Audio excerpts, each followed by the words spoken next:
You just realized your business needed to hire someone yesterday. How can you find amazing candidates fast? Easy. Just use Indeed. Stop struggling to get your job post seen on other job sites. With Indeed sponsored jobs, your post jumps to the top of the page for your relevant candidates, so you can reach the people you want faster. According to Indeed data, sponsored jobs posted directly on Indeed have 45% more applications than non-sponsored jobs. Don't wait any longer. Speed up your hiring right now with Indeed. And listeners of this show will get a $75 sponsored job credit to get your jobs more visibility at Indeed.com/kidsandfamily. Just go to Indeed.com/kidsandfamily right now and support our show by saying you heard about Indeed on this podcast. Terms and conditions apply. Hiring? Indeed is all you need. Are you ready to learn the 3 secrets to launching a successful podcast? Hi, I'm Bill, a recent client of the Podcast Mogul. If you've been thinking about starting a podcast but aren't sure where to begin, he's got you covered. He is hosting a free webinar where he will share the 3 secrets that can help you launch, grow, and monetize your podcast without any fancy equipment or technical headaches. Click the link in the show notes to save your spot now and let him help get your podcast off the ground.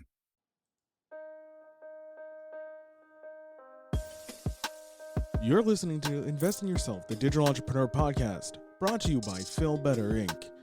If you want to take your podcast to the next level, make sure you book your free 15-minute call with Phil Better, the Podcast Mogul, at www.philbetterinc.com.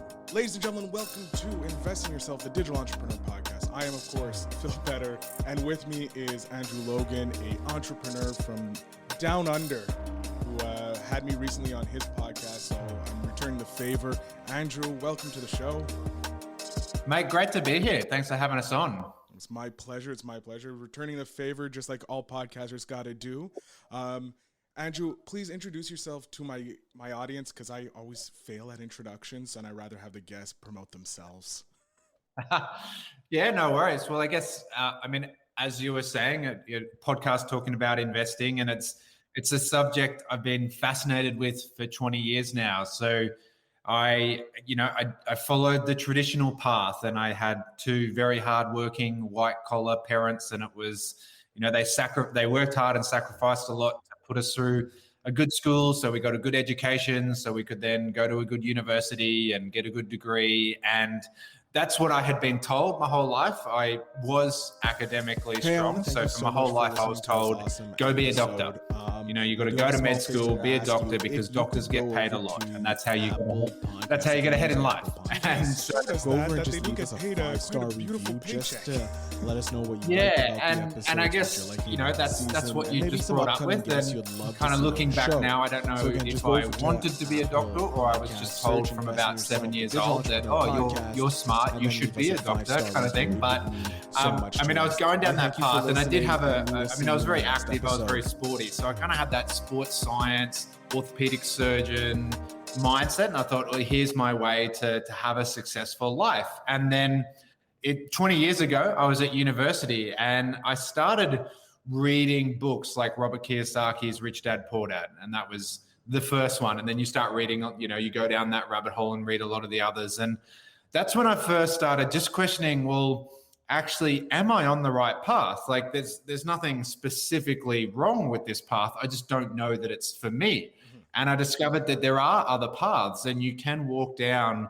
different paths. You don't have to just go down this well-trodden path that had been sort of laid out for me. So that's how I started. And I just started learning and reading and just, I did finish my undergrad degree and get a sports physio degree so that I had a job. But from day one, I was just fascinated with, well, I'll work 9 to 5 to pay the bills, but then like 6 to 10 p.m., I'm just going to be learning, investing, trying all these things. Made a lot of failures, a lot of expensive lessons along the way. But now we have been able to create a great lifestyle of freedom, and we're at home full time with the kids, and we get to, we used to travel the world before COVID. But yeah, we've been able to create that lifestyle for ourselves. So it's been all worth it in the end. Yeah, that's perfect. Like you said, you had some failures, and we're going to touch on that a bit later. We're going to first concentrate on your successes and that. But so what would you consider your first real success in your either entrepreneurial or in your real life world? So from a success point of view, I certainly, I guess if you look at, as I said, on the traditional path, people were like, you're always successful because I did get good grades and I managed to go to university and I did manage to do all those things. But the reality was, like, I never felt fulfilled with those things. And so really the first time we found success, both financially and in something that fulfilled us, and especially it was the first thing that Angie and I had ever done together as a husband and wife, really, was when we got into network marketing and when we built a business there. And it wasn't, I never ever thought I'd end up there, but it was just sort of an area we fell back into. But that's where we found our greatest success. And that's been the one that's been the most enjoyable as well, because we've been able to create this life together as a husband and wife that then has allowed us to spend more time with our children, spend more time with, each other, and just create a better lifestyle for ourselves, which has then also allowed us the money to invest. And we've been able to create a great investment portfolio from that. Got the perfect tag team right there. You and your wife building the business. Pretty much everyone dreams of having that ideal partner, that ideal business partner. And you were lucky. You're like, I found her, I'm marrying her. Let's off to the races and build a great family. So that's amazing on that. I would say that's probably your biggest win, finding the partner that helped you build this empire that you're building. Well, I think that's certainly, unfortunately, a lot of marriages end in divorce, and divorce is very expensive. And finding that person that you not only love, but you have shared goals and shared dreams and a vision, and you work together. And that doesn't mean it's been rainbows and unicorns all day, every day. We've had some arguments, that nothing comes without its challenges. And, both strengths and weaknesses, we are incredibly different in so many ways, which is great because we can cover each other's weaknesses. But it also means when a challenge does arrive, we look at it in completely different ways, and we can often disagree on the best way to take on a challenge, because I'm very logical and she's very emotional. And so, there's often a clash there. But yeah, if nothing else, it's been the first time in our whole life together that we had something that we were working on together. We were always existing kind of just, I had my business and she had her job, and we just sort of existed and we loved each other, but we never had that shared vision. And so that was really one of the keys, was knowing that we had this vision of where we wanted to be. And then we got to work together, and that energy and that excitement compounded. And then we, were able to create great success from there. I love it. I love it because it's building together, and it's what you need as an entrepreneur. You need those business associates, those connections, that networking. Plus with your network marketing, it grew even bigger because you have a larger network to work with and help you grow as well and bring those other connections. Now, I want to touch on some failures. What would you say would be your first failure, but also your most successful failure, if you understand what I mean? Like, what failure taught you the best lesson to help you succeed? Well, certainly, I guess, when we talk from an investment point of view, our main investment is essentially property. Mm-hmm. And I remember making a huge mistake in property, the third property I ever purchased. And I learned a lot from that, just learned huge amounts from that. And I think we're still kind of paying that one back off still. But yeah, you learn that, right? So we've bought 14 properties now. And so thankfully that one failure at the third one would have been enough to, should have been enough to take me out of the game, really. But, we turned that around with that mindset of, okay, well, look at the lessons we've learned here. And the 11 we've purchased since have been so much more successful thanks to the lessons in that third one. And I do remember as well, I remember trading. Trading's very popular now, obviously, with everything that's going on at the moment, and there's some huge money that's kind of flowing from the governments to the people's pockets. Yeah, there's this huge speculative bull markets out there at the moment, and be cautious when everyone's greedy, in the words of Warren Buffett. But I think one of the biggest things I ever did was I got involved in trading for a while. And because I had a maths nerd brain, I kind of thought like trading would be my thing because I can make those calculations. There's numbers. I can work with the numbers. I can do all those things, and it's really exciting. And what I actually did, and it's, look back at it now and laugh, thankfully, but in Australia, one of the things with trading in Australia is that, like, if you want to trade, you've got to be awake when the markets are kind of volatile and moving. And so obviously for us Aussies, the American markets particularly, and the UK markets, the big strong markets, are asleep while we're awake. So trading was always a challenge because I had to set my body clock around the US market open hours as well as working a 9 to 5. So anyway, long story short, I'm in America for a conference and I'm thinking, here's the perfect time to kind of get into some trading because I'm awake while the markets are on, and I can be doing this conference, but also trading on my phone while I'm here. And anyway, just before I left the conference, I put on a trade and I accidentally put one too many zeros in the thing. Ooh. Right. And first mistake. So first mistake was to kind of rush things and be trying to just do it on my phone and multitask instead of giving it my focus. Second mistake was that arrogantly I thought, well, I'll just put this trade on and then I'll jump on a plane. And this again was kind of before Wi-Fi on planes. So I put the trade on with then no ability to change anything. Now, the problem was that the trade was successful, and it was 10 times more successful than it should have been. So it was like a 6-figure trade. So I essentially got off a 14-hour plane flight having made 6 figures. Now, the problem was that I then thought I was a genius. And that's why it was kind of like the most valuable lesson at the end of the day. It wasn't actually it was in pure terms the most successful 14 hours of my life.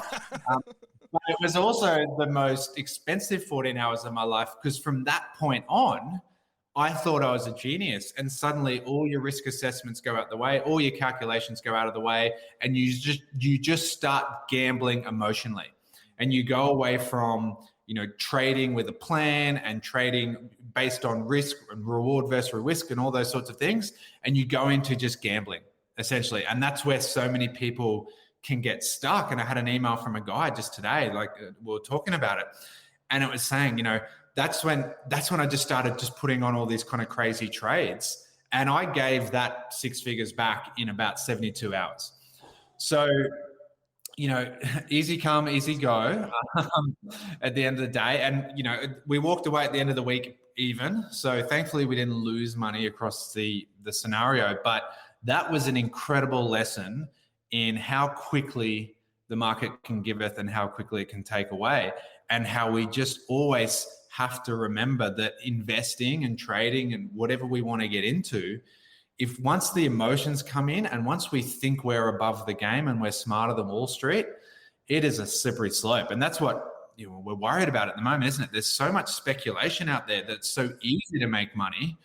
And that was the GFC, right? Everyone was making money and everyone's a genius. And so people are doubling and tripling and, putting in money that they haven't even realized yet. And they're investing their gains that are unrealized. And then the thing just explodes one day, and it's going to be unfortunate. But yeah, that correction is coming. I'm moderator of a large investing group for beginners. And we're seeing a lot of people just like, oh, what about this penny stock? Or what about this penny stock? And it's like, no. You don't want to be playing with the pennies until you understand the blue chips and all those easy win categories, because there are a lot of easy win companies that you can invest in and just leave your money and let it grow like Warren Buffett does. And probably most people's healthy portfolio is 90% not risky. Well, mine is 100% not risky because I'm too scared to put money in the market. I just have that stuff from when I was working with companies and got their stocks. And I'm like, I'm happy with these stocks because they pay me dividends and we're good, so, but yeah, I'm glad at least you leveled out and learned from that. Well, they say with trading, really, at the end of the day, isn't it? It's the easiest thing mathematically and the hardest thing emotionally, because we can look at that chart and anyone can look back at the chart and go, oh man, that was so obvious. Like, look at that trend line. There was a massive hammer there, and then this huge trend started. Like, who wouldn't have taken that trade and who wouldn't have just held it forever? But when you're there, like second by second, just watching the thing tick up and down. It goes down a bit and then it's up. That emotional roller coaster is a challenge for people. And so, you're seeing it a lot. I saw it just the other day. I go on Instagram just saying, you don't even need, doesn't matter which crypto you get in. You don't need to research them. They're all going up. So just put your money in any crypto. And that's where I'm like, man, we're at like 11:58 p.m. on this thing striking midnight when people are just saying, don't even research, just throw money at something. And it's like the 1920s all over again when the shoe boy knows more than history doesn't repeat, but it rhymes, right? And so we're seeing this thing rhyming again. I'm not a fan. I like crypto and the technology, investing in crypto. No, I'll maybe Ethereum, Bitcoin, the big boys, because I know they're proven players and they're just going up, so it's fine. But like every other, like Dogecoin and that, no. Altcoins, you stay away from me. You're like penny stocks. I don't trust you. Well, and that was the .com bubble, wasn't it? And I think not to go kind of too far down this path, but yes, the internet changed the game, but that doesn't mean that every company that utilizes the internet is going to make smart, profitable, long-term decisions. And we saw that, right? And so any company that was like, we're an internet-based company was just skyrocketing. And where are 99.9% of them now? And so that's the same challenge and fear with the crypto craze is that, yes, blockchain is a game-changing technology. No one is doubting the underlying technology, but simply being a cryptocurrency doesn't mean you'll add value. And so I'm pretty sure it was Ben Franklin who said it, markets are short-term an emotional thing and long-term a value thing. So we're seeing the emotions in the market at the moment of fear and greed, and FOMO. And then it's going to be in 5-10 years. What's still giving value in 5 to 10 years? Because if I want to invest now, I want to know that it's there in 10 years. That's so true. You have to look at which coins will be around and which ones are more usable. Like Bitcoin is usable because it's an easy transfer. Ethereum, that's an easy transfer as well. And plus they have that open source so that you can build your own coin on it, which builds the value for the underlying value there. Moving off investing because it's as important as it is, but we're more focused on entrepreneurship here. What is your favorite lesson that you learned from a success? Oh, really good question. I think the biggest lesson we probably learned at the end of the day is just like being grateful for everything that has come is huge. And we have to understand that if you're not grateful for what you do have, you're not going to get more. And so one of the biggest lessons we've had is that for everything that we've got, we want to be grateful for that. And we want to make sure that then we take care of it and respect it and continue to put it to work and continue to stay in the game because we have to continue to add value. And so that's, and coming back to what we were talking about before, when in the long term, we want to be seen as people who gave value to this world. And that's the biggest thing. And if that then also means that we're very successful, that's great. But it's about providing the value, being grateful for what we have and providing more value out there of what we've learned and helping people along the way. So what we've been able to achieve, a lot of people want to be able to achieve. And so my goal now is to help more people achieve that. And that's been, I guess, the biggest thing is to just keep that humility, keep that gratitude, and stay in there offering value to society, because that's the only way we're going to raise up society. Oh, I love that message.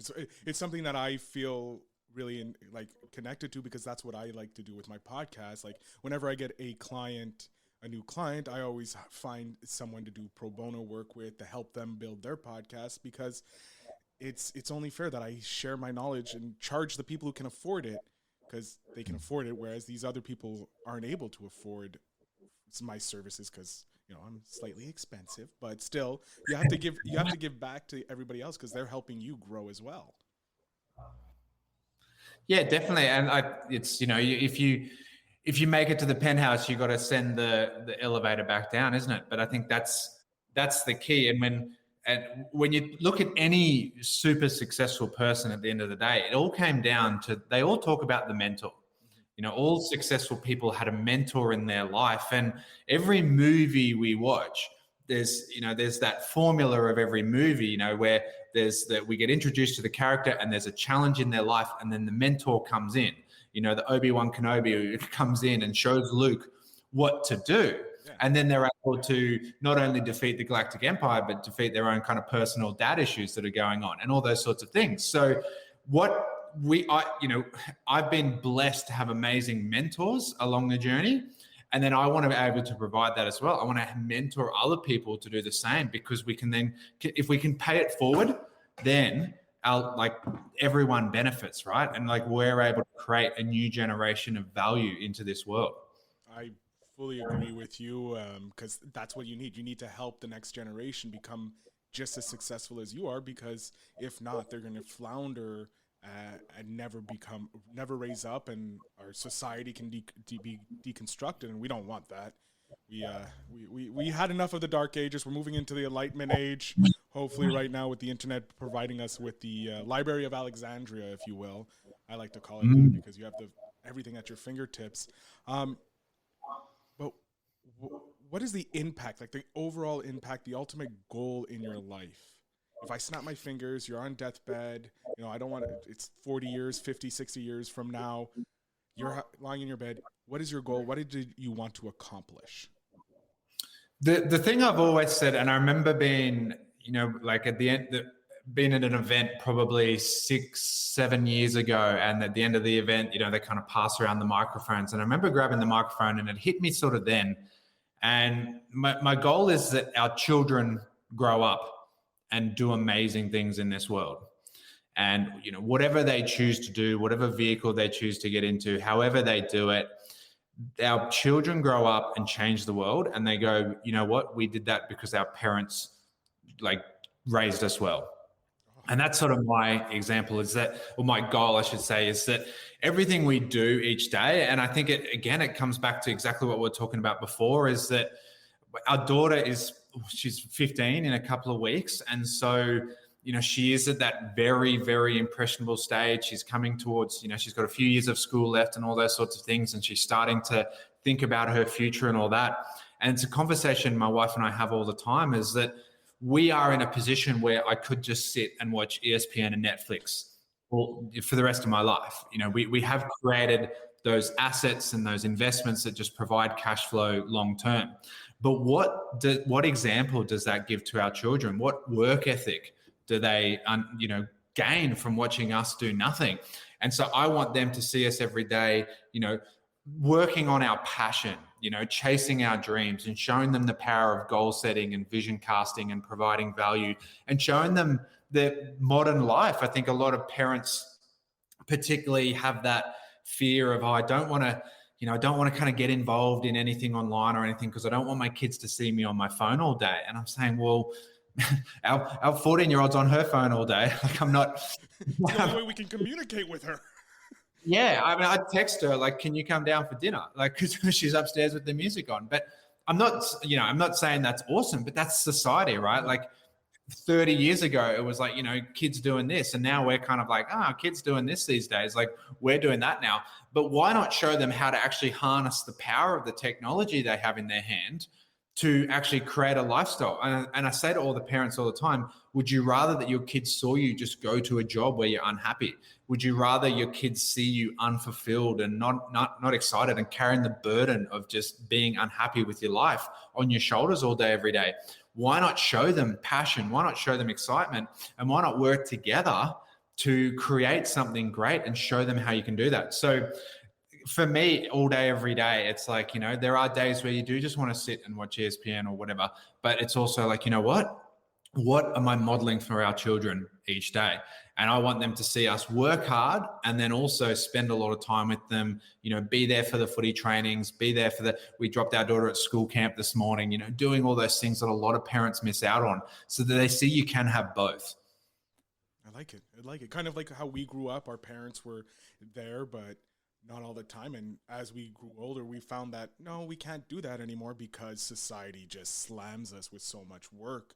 So I'm glad that you're able to impart that through creating your own income streams to make it so that you could have that old school, grow up with the kids and teach them the valuable lessons. That's great. Yeah, and as I was saying kind of right at the start, I mean, my parents they both grew up with enormous work ethic, and they both came from homes with, nothing. And so, but that also meant that, if I wanted to get to school, I had to ride my bike to school because mum and dad had kind of already left for work. And if I wanted to join the footy team, well, you better figure out a way to get to footy training because mum and dad are busy. And so all those things at the end of the day, there were great life lessons because I learned to problem solve, and I learned independence, and I learned work ethic. And I do laugh sometimes because people will say, "Oh, Andrew's so independent," and mum's like, "Oh, we raised him well," and it's like, "Well, I raised myself a little bit." Like, I kind of you raised me, and it's debatable, but yeah, I'll give you that. I'll let you have it. Some of the lessons I developed, yeah, but it was like, well, if you got to make your own school lunch, you got to do all these sorts of things because mum and dad are busy, and so that taught me work ethic, and that taught me to value things, and that taught me to show initiative, and all those sorts of life lessons that are, invaluable. But it also drove me to not be that not be that parent that misses all these things. So that was then when I was going down this university path, and I was a sports physio at the time, and I had a great job in other people's eyes. I worked for I had a business that was, successful. I had a business partnership that went well. I got to travel the world with athletes, at least once to twice a year. So from the outside, everyone's like, you've got a great lifestyle. Society but I was like, says you have the great job, but personally, did you have the great job? Yeah. And the enemy of a great life is a good life. So when you have a good life, you can just be like, okay, well, let's be happy there. And Australians particularly, it's all about, you're mediocre, be happy with mediocrity kind of thing. We strive to be in the middle in Australia. So even just having a good job kind of puts you above the crowd a little bit. But when I went and spent 3 months in Canada with the ski athletes and that, Angie and the kids had to stay at home. So as much as everyone's like, oh. Were you part of the Olympic team? No, well, I worked with athletes. I wasn't part of the Olympic team officially, but I did work with athletes along the way. Yeah. But so I got to spend time in the ski fields 3 months a year, which for the average Australian is nuts. And I got paid to go there and do these things. But it also meant that Angie's staying at home and doing all these other things. So that was where it was like, okay, we need to design a life where we get to do all these things and we have the finances, but we also have it around our own lifestyle and we have the time to spend with the kids as well. I love it. We're coming up to the end here, and I'm enjoying talking with you. What is a lesson you want to impart to my listeners, specifically becoming an entrepreneur or chasing your dreams or building the lifestyle that you have? What is a lesson you would like to impart on them?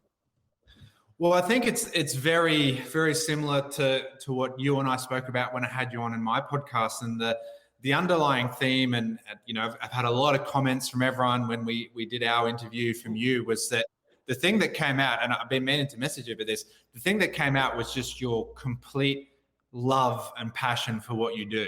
And I remember during the interview, you're talking about your new technology, your new microphone and everything you've got in front of you. And you could feel the passion, right? And that's really what it comes back to, is that there's 1,000 roads that lead to Rome. Mm-hmm. The key is finding the one that is right for you, and then stay on that path.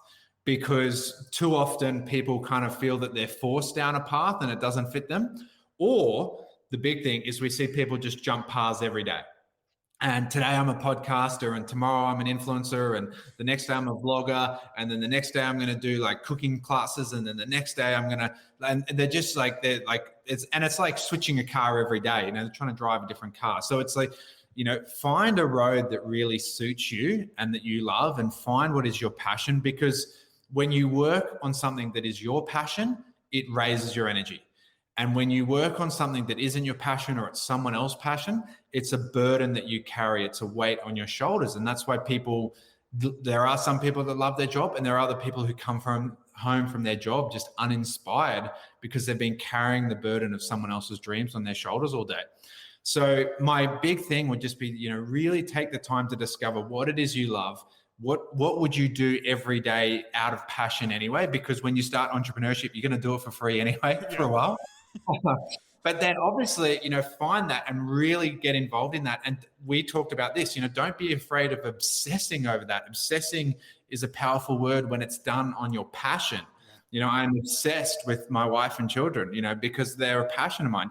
So find that and then work out how to monetize it. Because then if you can do what you love and you can do it for an income, then you get to create that great lifestyle that can lead to, choice. And that's really the key, is that money does buy choice. We can sit there and argue if it buys happiness or not, but it buys choice. And that can bring the happiness. Yeah. And choice means you can choose to do what you want to do each day. And that's powerful. That is, I love that. First of all, thank you for the compliments from your audience saying that I had passion about podcasting.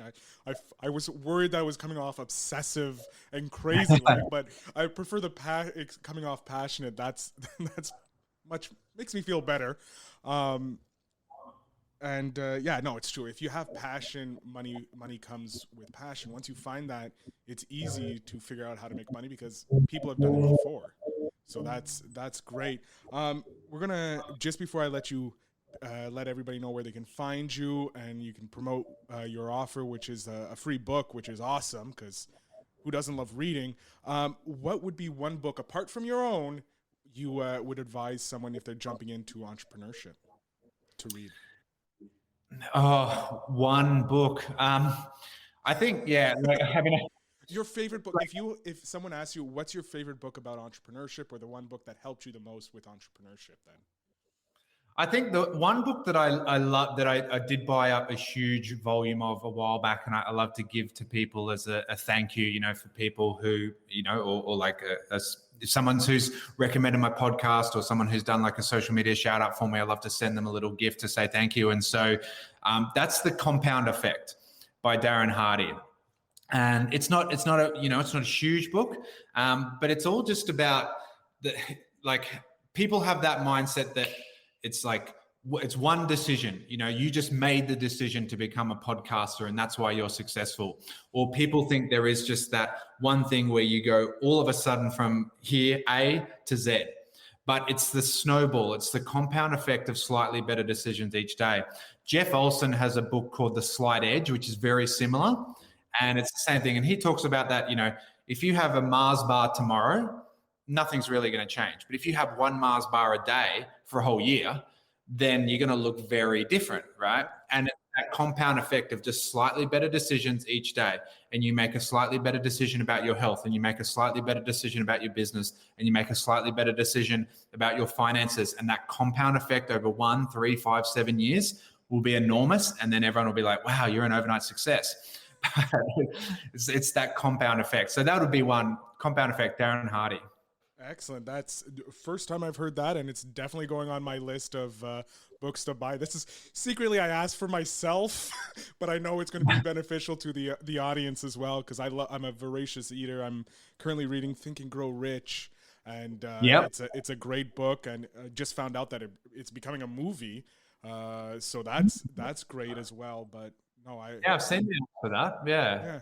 So I mean, there's classics out there, but this is a newer one. And I love it. I'm going to definitely pick it up. It's on my next book. So I'm just going to jump off screen here, Andrew. I'm going to give you a chance to let my audience know where they can find you, any specials you have going on. So the floor is yours.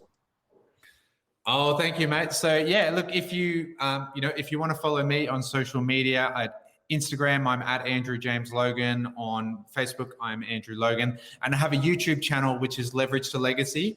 And I really talk about the financial mindset and education and skill set to turn your passion, turn your hustle into financial freedom. Now, it is mainly based on the network marketing industry and showing people how to start their business and then actually turn that into wealth and freedom, because too many people start their business and then don't know what to do with their money and they get themselves stuck.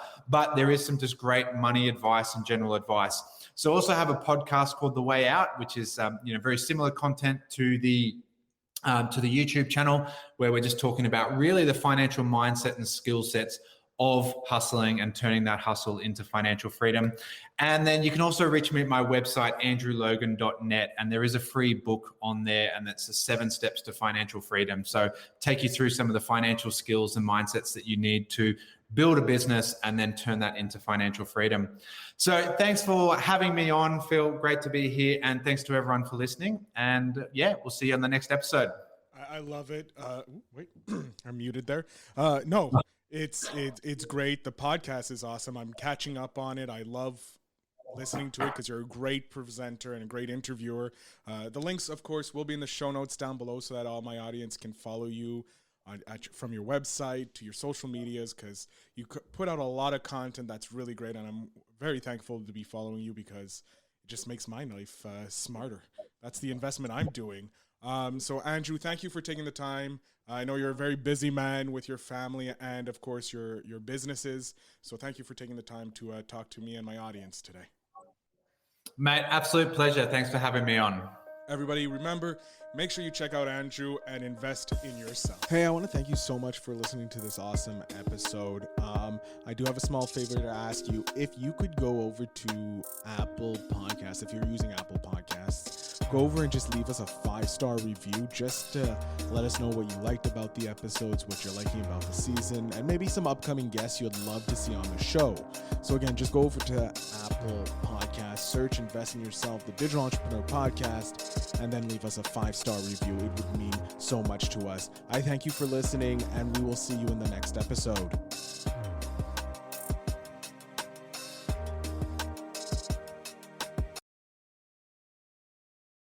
Thanks for tuning in. Now it's time to take the next step. When you're ready to dive deeper into how to launch, grow, and monetize your podcast, Phil's got something special for you. Join him for a free webinar where he'll reveal the 3 secrets that have helped countless entrepreneurs succeed in podcasting. Click the link in the show notes to save your spot, and let's turn your podcasting dreams into reality. You just realized your business needed to hire someone yesterday. How can you find amazing candidates fast? Easy. Just use Indeed. Stop struggling to get your job post seen on other job sites. With Indeed sponsored jobs, your post jumps to the top of the page for your relevant candidates, so you can reach the people you want faster. According to Indeed data, sponsored jobs posted directly on Indeed have 45% more applications than non-sponsored jobs. Don't wait any longer. Speed up your hiring right now with Indeed. And listeners of this show will get a $75 sponsored job credit to get your jobs more visibility at Indeed.com/kidsandfamily. Just go to Indeed.com/kidsandfamily right now and support our show by saying you heard about Indeed on this podcast. Terms and conditions apply. Hiring? Indeed is all you need.